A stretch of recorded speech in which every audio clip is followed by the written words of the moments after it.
After returning home from the Mother Road tour, I was asked several times if the trip was too long. We had originally planned 75 days of travel starting in late May and ending in the middle of August 2022. However, as everyone who followed along knows, we ended up cutting the trip short because of some personal issues back home. My riding partner Kevin had to make a beeline home, so I ended up reducing my travel plans by 10 days, returning home on day 65. During our travels, we saw amazing natural wonders and rode some great stretches of tarmac. But by the end of the adventure, it was easy to tell by watching my videos that I was worn out and ready to go home after day 60 or so. All right, so here we are, ready to go. Day 63.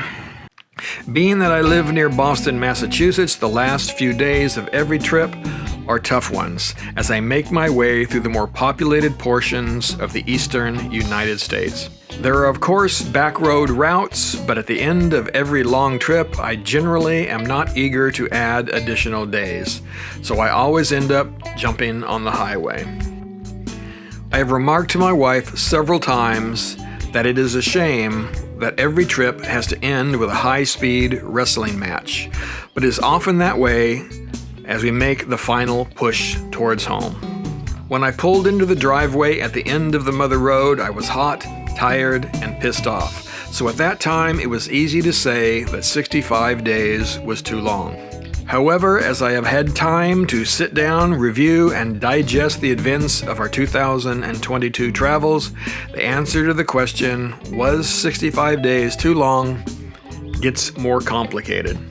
At the end of my 60th birthday trip in 2019, I would have told you that 60 days was not long enough. I was ready to keep going. During that trip, I of course faced a few ups and downs, but overall the adventure was mostly trouble-free. This last trip, however, well, it was a different animal. Kevin and I faced both small and big issues all along the course of this trip.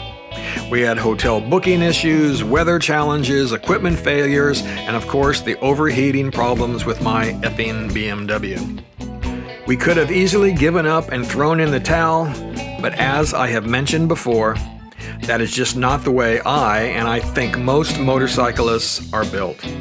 Rather than give up, we accepted the situation for what it was and figured out ways to continue our adventure. It was not until the last few days of the trip that it started to become long.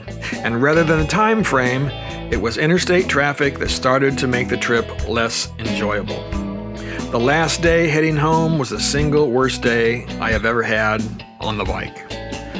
So after all of this, was the trip too long? Yes, but what made it too long were the last few days traveling interstates in an effort to shorten the trip. I could have avoided the traffic issues by sticking to back roads, but that would have lengthened the trip and made it more expensive, which due to the extra cash we had to spend on a rental car, was a concern. It was a bit of a catch-22. So after all of this, will I do another 60-day plus trip? Well, honestly, I am not sure at this point. I do have a few things I would like to do, such as go back to Alaska, and that would take a great deal of time, at least to do it the way that I would want. Or I might do 2 shorter trips rather than 1 long adventure. I just don't know at this point. Over the course of the winter, I will sit down and chart out a few potential rides and see what I can come up with. All right, ride safe, my friends.